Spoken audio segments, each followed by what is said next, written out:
सेना और अनुचरों के साथ देवताओं को पराजित कर दिया।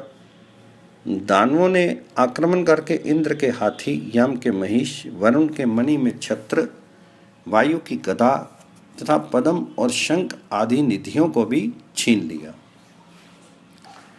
नारद जी, उन दोनों ने तीनों लोकों को अपने अधीन कर लिया। तब वे सभी देवता लोग पृथ्वी तल पर आ गए और उन लोगों ने रक्त बीज नाम के एक महान असुर को देखा और उनसे पूछा, आप कौन हैं? उसने उत्तर दिया, विभु, मैं महिषासुर का मंत्री एक दैत्य हूँ। मैं रक्त बीज नाम से विख्यात महापरकर्मी एवं विशाल भुजाओं वाला दैत्य हूँ। सुंदर, श्रेष्ठ और विशाल भुजाओं वाले चंड और मुंड नाम से विख्यात महिष के दो मंत्री देवी के डर से जल में छिपके हैं। महादेवी ने सुविस्तृत विंध्य पर्वत पर हमारे स्वामी महिष नाम के दानव को मार डाला है। फिर देवताओं ने पूछा, आप लोग हमें ये बताइए कि आप दोनों किसके पुत्र हैं तथा आप लोग किस नाम से विख्यात हैं, और आप दोनों ये भी बताइए कि आप लोगों में कितना बल और प्रभाव है। शुंभ और निशुंभ ने कहा। पहले शुंभ बोला, मैं दनु का ओरस पुत्र हूँ और शुंभ नाम से प्रसिद्ध हूँ। ये मेरा छोटा भाई है, इसका नाम निशुंभ है। ये शत्रु समूह का विनाश करने वाला वीर है। इसने इंद्र, रुद्र, दिवाकर आदि देवताओं तथा अन्य अनेक अत्यंत बलशाली वीरों को भी बहुत बार चढ़ाई करके पराजित कर दिया है। अब तुम बताओ कि किस देवी ने दैत्य महिषासुर को मार दिया है। हम दोनों अपनी सेनाओं को साथ लेकर उस देवी का विनाश करेंगे। मुने, नर्मदा के किनारे इस प्रकार दोनों के बात करते समय चंड और मुंड नाम के दोनों दानव जल से बाहर निकल आए। उसके बाद असुर श्रेष्ठ उन दोनों ने रक्त बीज के निकट जाकर मधुर शब्दों में पूछा, तुम्हारे सामने ये कौन खड़ा है? उसने उन दोनों से कहा, ये देवताओं को कष्ट देने वाला शुंभ नाम का दैत्य है एवं ये दूसरा इसका छोटा भाई निशुंभ है। मैं निश्चय ही इन दोनों की सहायता से उन तीनों लोकों में रत्न स्वरूपा पर दुष्टा से विवाह करूंगा जिसने महिषासुर का विनाश किया है। चंड ने कहा, आपका कहना उचित नहीं है, क्योंकि आप अभी उस रत्न के योग्य नहीं हैं। राजा ही रत्न के योग्य होता है। अतः शुंभ के लिए ये संयोग बिठाइए। उसके बाद उन्होंने शुंभ और निशुंभ से उस प्रकार संपन्न स्वरूप वाली कोष्ठी का वर्णन किया। तब शुंभ ने अपने दूत सुग्रीव नाम के दानव को विंध्यवासिनी के समीप भेजा। वे महान असुर सुग्रीव वहां गया एवं देवी की बात सुनकर क्रोध से तिलमिला उठा। फिर उसने आकर निशुंभ और शुंभ से कहा। सुग्रीव ने कहा, दैत्य नायकों, आप लोगों के कथन के अनुसार देवी से संवाद कहने के लिए मैं गया था। मैंने आज ही जाकर उनसे कहा कि भाग्यशाली सुप्रसिद्ध दानव श्रेष्ठ शुंभ ने तुमसे कहा है कि मैं तीनों लोकों का समर्थ स्वामी हूँ। सुंदरी, स्वर्ग, पृथ्वी एवं पाताल के सारे रत्न मेरे घर में सदा भरे रहते हैं। कृशोदरी, चंड और मुंड ने तुम्हें रत्न स्वरूपा बतलाया है, अतः तुम मेरा या मेरे छोटे भाई निशुंभ का वर्ण करो। उसके बाद हंसती हुई उसने मुझसे कहा कि सुग्रीव, मेरी बात सुनो। तुमने ये ठीक कहा है कि तीनों लोगों का स्वामी शुंभ रत्न के अहम उपयुक्त है, परंतु महासुर, मुझ अविनीता के हृदय की यह अभिलाषा है कि युद्ध में मुझे पराजित करने वाला ही मेरा पति हो। उत्तर में तब मैंने उनसे कहा कि तुझे घमंड हो गया है। भला जिस असुर ने सारे देवताओं और राक्षसों को पराजित कर अपने अधीन कर लिया है, वह तुम्हें क्यों नहीं पराजित कर देगा? इसलिए आए क्रोध वाली, तुम उठो, बात मान लो। उसके बाद उसने मुझसे कहा, मैं क्या करूं? बिना विचार किए ही मैंने इस प्रकार का प्रण किया है। अतः तुम जाकर शुंभ से मेरी बात कहो। फलता महासुर, उसके इस प्रकार कहने पर मैं आपके निकट आ गया हूँ। वह जलती हुई आग की लौ की भांति तेजस्विनी है। ये जानकर आप जैसा उचित हो वैसा कार्य करें। तुलसी बोले, सुग्रीव की इस बात को सुनकर उस महान असुर शुंभ ने कुछ दूर पर खड़े धूम्रलोचन दानव से कहा। शुंभ ने कहा, धूम्राक्ष, तुम जाओ, उस दुष्टा को अपराधनी दासी की तरह केश खींचने से व्याकुल बनाकर यहाँ शीघ्र ले आओ। यदि कोई प्रकर्मी उसका पक्ष ले तो तुम बिना विचारे उसे मार डालना, चाहे ब्रह्मा ही क्यों ना हो।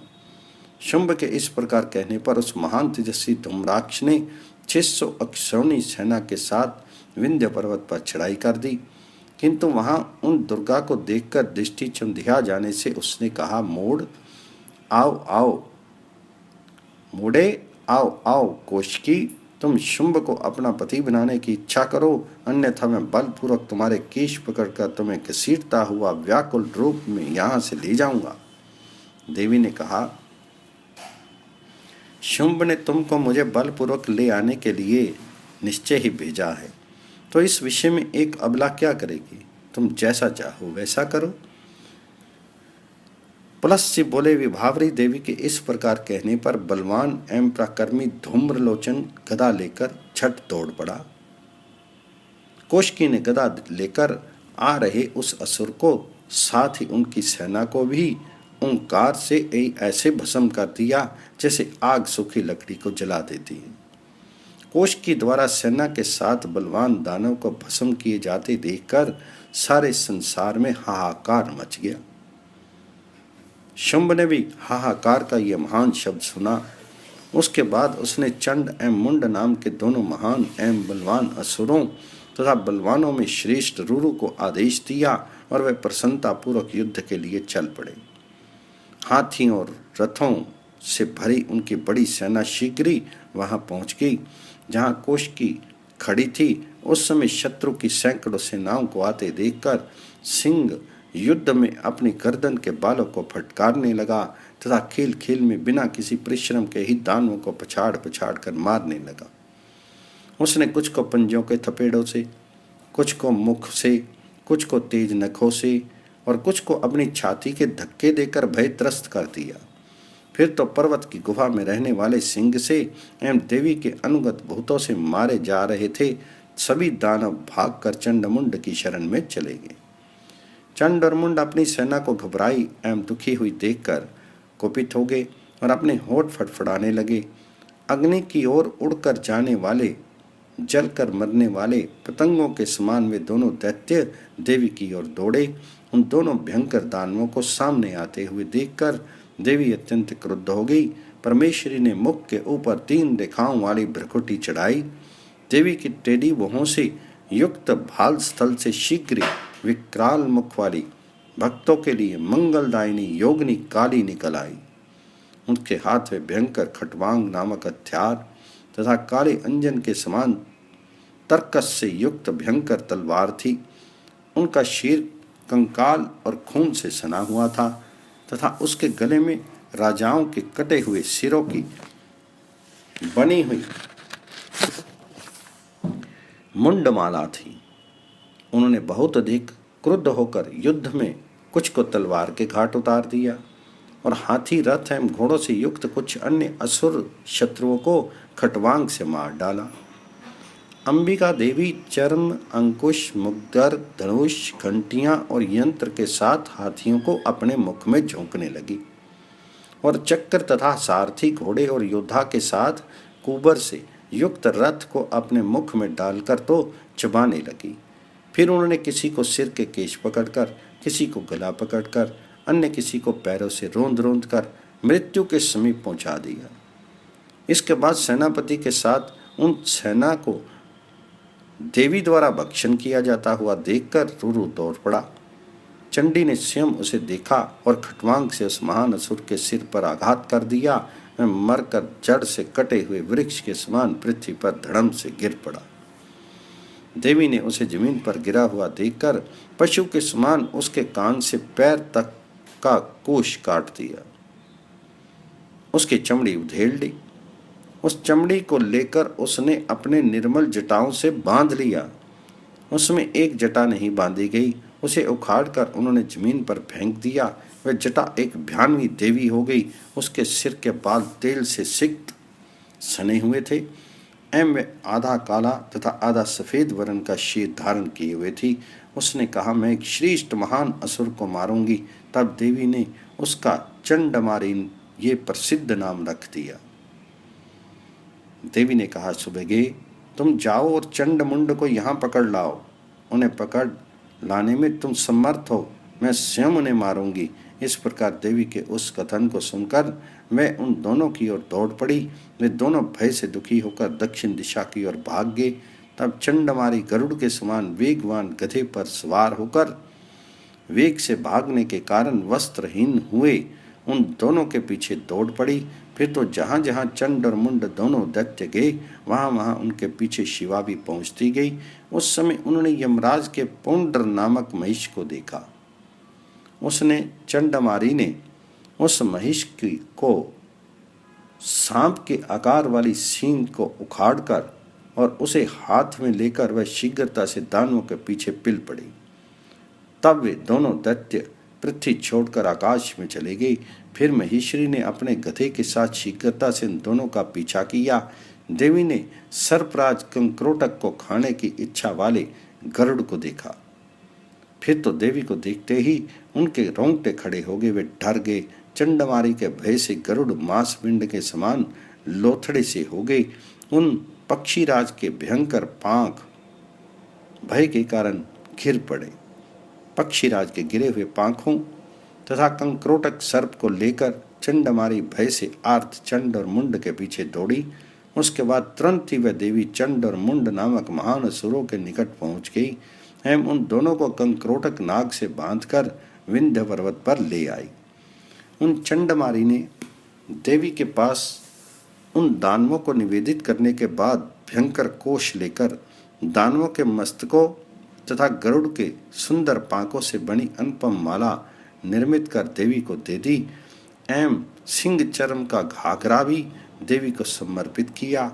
उन्होंने स्वयं गरुड़ के अन्य पांखों से दूसरी माला बनाकर उसे अपने सिर से बांध लिया और फिर वे दानवों का खून पीने लगी। इसके बाद प्रचंड दुर्गा ने चंड और असुर नायक मुंड को पकड़ लिया एवं कुपित होकर उन दोनों महासुरों का सिर काट डाला। शुष्करेवती देवी ने शरद द्वारा उनके सिर पर अलंकार बनाया और वह चंडमारी के साथ कोशकी के पास गई। वहां जाकर उसने कहा, देवी दैत्यों के सिर से गुथे एवं नागराज से लपेट कर सिर पर पहने जाने वाले इस श्रेष्ठ अलंकार को धारण करें। शिवा देवी ने उस विस्तृत सिर के आभूषण को लेकर उसे चामुंडा के मस्तक पर बांध दिया और उससे कहा, आपने अत्यंत भयंकर कार्य किया है। यतः आपने चंड और मुंड के सिरों का शुभ आभूषण धारण किया है, अतः आप लोक में चामुंडा नाम से प्रख्यात होंगी। चंड और मुंड की माला धारण करने वाली उन देवी ने त्रिनेत्रा ने इस प्रकार कहकर दिगंबरा से कहा, तुम अपने इस शत्रु सैनिकों का विनाश करो। ऐसा कहने पर बहुत तेज गति वाले गधे के साथ वह देवी सिंह की नोक से उग्र शत्रु सेना के दलों का संहार करती हुई विचरण करने लगी और इस प्रकार असुरों को चबाने लगी। इसके बाद अंबिका को अनुगामिनियों चरमुंडा, मारी, सिंह एवं भूतगणों द्वारा मारे जा रहे वे महादानव अपने नायक शुंभ को शरण में गए। शुंभ ने चंड और मुंड को मृत तथा सैनिकों को भगा हुआ देखकर अत्यंत बलवान महान असुर रक्त बीज को लड़ने के लिए आज्ञा दी। इसके बाद महेश्वरी चंडिका ने दैत्यों की 30 करोड़ अक्षोणी वाली उस सेना को आते देख उन दोनों देवियों के साथ सिंह के समान गर्जन किया। उसके बाद सिंह के समान हुंकार करती हुई देवी के मुख से हंस के विमान पर बैठी हुई तथा अक्षमाला और कमंडल लिए ब्राह्मणी उत्पन्न हो गई। क्षण भर में ही वृक्ष पर आरूढ़ त्रिशूल धारणी महासर्प के कंगन पहने और कुंडल धारण किए हुए 3 नेत्रों वाली माहेश्वरी भी उत्पन्न हो गई। मोरपंख से शोभित शक्ति रूपणी एवं श्रेष्ठ मोर के वाहन पर आरूढ़ कुमारी देवी के कंठ से उत्पन्न हुई। गरुड़ पर सवार शंख चक्र गदा तलवार एवं धनुष बाण धारण करने वाली सुंदरशालिनी वैष्णवी शक्ति देवी की दोनों भुजाओं से उत्पन्न हुई।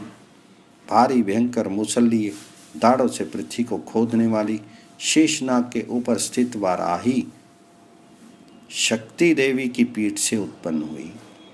हाथ में वज्र और अंकुश के लिए भांति भांति के आभूषणों से भूषित गजराज की पीठ पर बैठी हुई महेंद्री शक्ति उनके स्तन मंडल से उत्पन्न हुई। गर्दन के बालों को फटकारने से ग्रह नक्षत्र और ताराओं को विशुद्ध करती हुई तीक्ष्ण नखों वाली अत्यंत भयंकर नारसिंगी शक्ति देवी के हृदय से उत्पन्न हुई।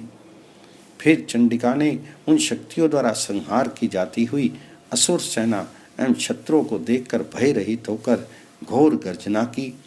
तीनों लोगों को ध्वनि से गुंजा देने वाले उस गर्जन ने सुनकर शूलपाणी त्रिलोचन महादेव जी देवी के निकट आए और उनको प्रणाम करके उन्होंने ये कहा, अंबिके दुर्गे मैं आ गया हूँ, मैं आपका कौन सा कार्य करूँ, मुझे आज्ञा दीजिए। उस उक्ति के साथ ही देवी की देह से शिवा उत्पन्न हो गई। उन्होंने देवेश्वर से कहा, शंकर जी आप दूत बनकर जाइए और शुंभ निशुंभ से कहिए कि अय दुराचारियों, यदि तुम सब जाने की इच्छा करते हो तो सातवें लोक रसातल में चले जाओ। इंद्र को स्वर्ग की प्राप्ति हो एवं देवगण पीड़ा अर्थात बाधा से रहित हो जाएं। ये ब्राह्मण क्षत्रिय वैश्य आदि वर्ण विधि विधान से यज्ञ अनुष्ठान करें। यदि तुम सब अपने पूरे बल के घमंड से युद्ध करना चाहते हो तो आओ, ये मैं बिना किसी घबराहट के आसानी से तुम लोगों का विनाश करूं और विनाश कर दिए देती हूँ। नारद जी उन्होंने शिव को दूत बनाया, अतः महादेवी का नाम शिवदूती हुआ। वे सारे असुर भी शंकर जी के गर्वीले वचन को सुनकर हुंकार करते हुए जहाँ कात्यायनी स्थित थी वहाँ दौड़ पड़े। उसके बाद दोनों असुर सुरेश्वरी के ऊपर बाण, शक्ति, अंकुश, श्रेष्ठ कुठार, शूल, भुषंडी, पट्टिश, तीक्ष्ण परास और बहुत बड़े परिघ आदि अस्त्रों की बौछार करने लगे। युद्ध में प्रचंड महापराक्रमशाली उन महेश्वरी ने भी श्रेष्ठ धनुष से निकले बाणों से असुरों के शस्त्रों की उनकी भुजाओं सहित काट दिया एवं सैकड़ों बाणों से अन्य असुरों को मौत के घाट उतार दिए। मारी ने त्रिशूल से बहुतों को मारा, कोशकी ने खटवांग के प्रहार से बहुतों का वध किया तथा ब्राह्मी ने जल राशि फेंककर दूसरे बहुत से असुरों को प्रवाहीन कर दिया। माहेश्वरी ने शूल से बहुत से असुरों की छाती छेद कर जर्जर कर दिया। वैश्य ने बहुतों को जलाकर भस्म कर डाला। कुमारी ने शक्ति से, ऐन्द्री ने वज्र से, वाराही ने मुख से एवं चक्र से असुरों का संहार किया। नरसिंगी ने नखों के प्रहार से दैत्य को चीर डाला। शिवदूती ने अट्टहास से, रुद्र ने त्रिशूल से एवं विनायक ने फरसे की मार से अन्य असुरों को विनष्ट कर दिया। इस प्रकार देवी के बहुत से रूपों द्वारा संहार किए जाते हुए दानव धराशायी होने लगे। भूतगण पृथ्वी पर गिरे हुए उन दानवों को खा खाकर उन्हें नष्ट करने लगे। देवताओं और मात्र शक्ति द्वारा संहार किए जा रहे एवं व्याकुल किए गए वे सारे महान असुर खुले बालों एवं भय से इधर उधर देखते हुए रक्त बीज की शरण में गए। क्रोध से होठ को फड़फड़ाते हुए रक्त बीज तेज धार वाले अस्त्रों को लेकर एकाएक आधमका एवं भूतगणों को इधर उधर खदेड़ते हुए मात्र व्यू में प्रवेश कर गया। उसको आते हुए देखकर मात्र शक्तियों ने उस असुर पर अपने तेज शस्त्रों की बौछार की। उनके शीर्ष से रक्त की जो बूंदें पृथ्वी पर गिरती थी उससे उतने ही बलवान असुर उत्पन्न हो जाते थे। इसके बाद उस अद्भुत दृश्य को देखकर कोशकी ने केशनी से कहा, चंडिके वडवानल अर्थात समुद्र की आंख की भांति अपने मुख को फैलाकर शत्रु का खून पी डालो। ऐसा कहने पर वरदायिनी अंबिका ने अपनी विशाल भयंकर मुंह फैलाया। ऊपरी होठ से आकाश एवं निचले होठ से सूर्य का स्पर्श करती हुई चामुंडा सामने खड़ी हो गई। इसके बाद अंबिका ने शत्रु को बालों को पकड़ करके उसे घसीट कर व्याकुल कर दिया और उसे अपने मुख में डाल लिया और उसकी छाती में शूल का प्रहार कर दिया। तब रक्त से उत्पन्न होने वाले दूसरे राक्षस भी उनके मुख में ही गिरने लगे। उसके बाद उसका रक्त सूख गया। रक्त के नष्ट हो जाने से वह बलहीन हो गया। निर्बल हो जाने पर उसको देवी ने स्वर्ण से विभूषित चक्र से 100 टुकड़ों में काट डाला। उस दानव सेनापति के मारे जाने पर वे सभी दानव हा ता था भाई कहाँ जा रहे हो, क्षण भर रुको, यहाँ आओ, ऐसा कहते हुए करुण क्रंदन करने लगे। मृडानी ने खुले और बिखरे बालों तथा टुकड़े टुकड़े हुए कच्छ वाले अनेक नंगे दैत्यों को पृथ्वी पर गिरा दिया। वे दैत्य पर्वत श्रेष्ठ को छोड़कर भाग गए। टूटे कवच, हथियारों एवं आभूषणों से युक्त अपनी सेना को देखकर टूटे ही चक्र एवं धुरी वाले रथ पर चढ़कर दानव श्रेष्ठ निशुंभ क्रोधपूर्वक मृडानी देवी के पास गया। चमचमाती हुई तलवार और ढाल लेकर सिर हिलाते हुए देवी का रूप देखकर मोजवर से पीड़ित होकर चित्र लिखे हुए की भांति ठिठक गया। देवी ने उस स्तब्ध हुए देवताओं के शत्रु को सामने देखकर हंसते हुए ये वचन कहा, क्या इसी शक्ति के बल पर तुमने देवताओं को पराजित किया है? और क्या इसी बल पर मुझको पत्नी रूप में पाने के लिए याचना करते रहे?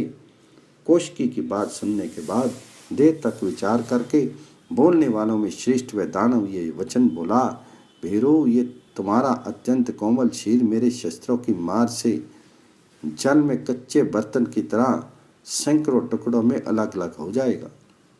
सुंदरी, ये सोचकर मैं तुम्हारे ऊपर आघात करने का विचार नहीं कर रहा हूँ। अतः विशाल ने तुम मुझे अंगीकार कर लो। मेरी तलवार की मार को इंद्र भी नहीं सह सकते। तुम युद्ध का विचार छोड़ दो एवं अब मेरी पत्नी बन जाओ।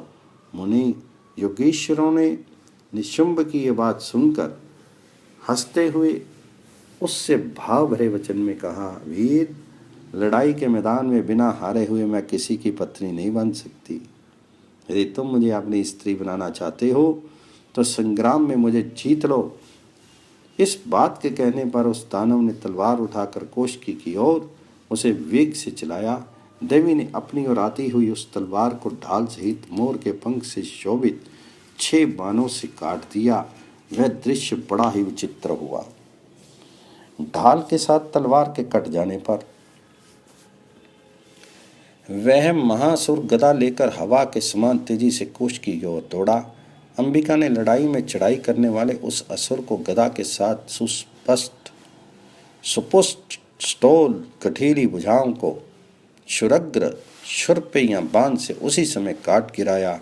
उस अत्यंत भयंकर देव शत्रु के गिरने पर चंडी आदि मातृकाएं प्रसन्न होकर किलकिला ध्वनि हर्ष सूचक ध्वनि करने लगी। इसके बाद आकाश में स्थित इंद्र आदि देवगण शत्रु को मारकर गिराए जाने पर हर्षित होते हुए बोले, विजय तुम्हारी जय हो। फिर चारों ओर भूतगण भैरी बजाने लगे और देवगण कात्यायनी के ऊपर फूलों की वर्षा करने लगे। महामुनि नारद जी निशुंभ को गिरा हुआ देखकर शुंभ क्रोध से हाथ में पाश लिए हुए हाथी पर चढ़कर आया। हाथी पर चढ़कर दानवेश्वर को आते हुए देखकर देवी ने चमकते हुए अर्धचंद्राकार 4 बाणों को उठा लिया। हंसते हुए उस अंबिका ने खेल खेल में 2 तीखे बाणों से उस हाथी के 2 पैरों को काट दिया एवं 2 बाणों से उसके कुंभ स्थल पर आघात किया। 2 पैरों के कट जाने पर वह हाथी इंद्र के वज्र से घायल पर्वतराज की ऊंची चोटी के तरह अपने आप ही गिर पड़ा। शिवा ने घायल हुए हाथी पर से उछलने वाले शुंभ का कुंडल से शोभित मस्तक बाण से झट काट दिया। सिर के कट जाने पर दैत्येंद्र आदि के समान साथ ऐसे गिरा जैसे महासैन कार्तिकेय द्वारा घायल हुआ क्रोचासुर महिष के साथ गिरा था।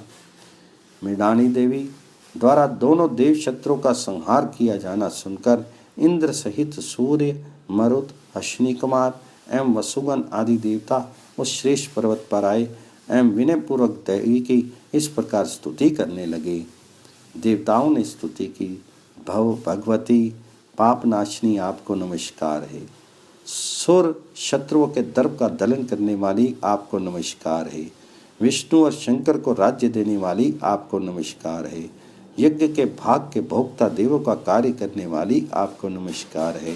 देवी के शत्रुओं का विनाश करने वाली आपको नमस्कार है। इंद्र के द्वारा पूजित चरणों वाली आपको नमस्कार है। महिषासुर का विनाश करने वाली आपको नमस्कार है। विष्णु शंकर एवं सूर्य से स्तुति की जाने वाली आपको नमस्कार है। अष्टादश भुजाओं वाली आपको नमस्कार है। शुंभ और निशुंभ का वध करने वाली आपको नमस्कार है। समस्त संसार का दुख हरण करने वाली, त्रिशूल धारण करने वाली आपको नमस्कार है। चक्र धारण करने वाली नारायणी आपको नमस्कार है। वाराही धरा को सदा धारण करने वाली आपको नमस्कार है। नरसिंही आपके चरणों पर हम प्रणत हैं, आपको नमस्कार है। वज्र धारण करने वाली गज ध्वजे आपको नमस्कार है। कुमारी मयूरवाहिनी आपको नमस्कार है। ब्रह्मा के हंस पर बैठने वाली आपको नमस्कार है। विकट माला धारण करने वाली सुंदर केशों वाली आपको नमस्कार है। गर्दभ के पीठ पर बैठने वाली आपको नमस्कार है। समस्त क्लेशों का नाश करने वाली जगन में आपको नमस्कार है। विश्वेश्वरी आपको नमस्कार है। आप विश्व की रक्षा करें तथा ब्राह्मणों और देवताओं के शत्रुओं का संहार करें। त्रिनेत्रे सर्वमयी आपको नमस्कार है। वरदायिनी आपको बारंबार नमस्कार है। आप प्रसन्न हो। ब्राह्मणी और मृडानी आप ही हैं। आप ही सुंदर मोर पर चलने वाली और हाथ में शक्ति धारण करने वाली कुमारी हैं। सुंदर मुख वाली वाराही आप ही हैं तथा गरुड़ पर चलने वाली शांग्र धनुष धारण करने वाली वैष्णी आप ही हैं। घुरघुर शब्द करने वाली देखने में भयंकर नारसिंही आप ही हैं। आप ही वज्र धारण करने वाली ऐन्द्री एवं महामारी चरम मुंडा है। शव पर चलने वाली तथा योग सिद्ध कर चुकने वाली योगिनी भी आप ही हैं। तीन नेत्रों वाली भगवती आपको नमस्कार है। आपके चरणों का आश्रय कर नम्रता से प्रतिदिन अपना सिर झुकाने वाले तथा बलि एवं फूलों को हाथ में लिए सर्वदा आपकी स्तुति करने वालों का कोई पराजय, अनादर और अकल्याण नहीं होता। श्रेष्ठ देवताओं के इस प्रकार प्रार्थना करने पर देवताओं के शत्रु का संहार करने वाली देवी ने देवताओं, सिद्धों और श्रेष्ठ महर्षियों से हंसकर कहा, मैंने आप लोगों की कृपा से युद्ध भूमि में शत्रु का मर्दन कर देव शत्रु दानों पर अत्यंत अनूठी विजय प्राप्त की है। आप लोगों से कही गई इस स्तुति को पढ़ने वाले भक्तिप्राण श्रेष्ठ मनुष्यों के दुस्वप्नों का निस्संदेह नाश होगा। अब आप लोग दूसरे इच्छित वर को मांगे। तो देवताओं ने कहा, यदि आप देवताओं को वर देना चाहती हैं तो ब्राह्मणों, बच्चों और गौओं के कल्याण के लिए यत्न कीजिए। अग्नि के सदृश शरीर वाली आप हम सब के अन्य देव शत्रु को भविष्य में भी जलाकर भस्म कर दीजिए। देवी ने कहा, देवो, मैं पुनः शंकर के मुख के पसीने के जल से उत्पन्न होकर के रक्त से रंजित मुख वाली होकर संसार में चर्चिका नाम से प्रसिद्ध होंगी और अंधकासुर का संहार करूंगी। फिर मैं नंद के गृह में यशोदा से उत्पन्न होकर प्रबल देव शत्रु का वध करूंगी। वहां मैं अवतार लेकर दांतों के आघात से विपरिचिति, लवणासुर एवं अन्य शुंभ निशुंभ दानवों का विनाश करूंगी। देवताओं, कली युग में भोजन न करते हुए इंद्र के घर में मारी को देखकर मैं पुनः अमित सत्यधामा देवी के साथ इंद्र के घर शाकंभरी के रूप में प्रकट होकर भरण पोषण करूंगी। पुनः मैं शत्रुओं के संहार तथा ऋषियों की रक्षा के लिए विंध्याचल में उपस्थित होंगी। वहां दुराचारी दैत्यों का नाश करने के बाद पुनः स्वर्ग चली जाऊंगी और नाक्ष नामक महासुर के उत्पन्न होने पर महाभ्रमर के रूप से पुनः उत्पन्न होंगी एवं उसका संहार कर फिर स्वर्ग चली जाऊंगी। परस जी बोले, ऐसा कहने के बाद देवी श्रेष्ठ ब्राह्मणों को प्रणाम करके अन्य प्राणियों को विदा करके एवं देवी को वर देकर सिद्धों के साथ स्वर्ग में चली गई। देवी की ये विजय कथा परम पवित्र और प्राचीन है। ये पुरुषों को मंगल देने वाली है। संयचित मनुष्यों को इसे सदा सुननी चाहिए। भगवान जी ने इसे रक्षोघ्न कहा है।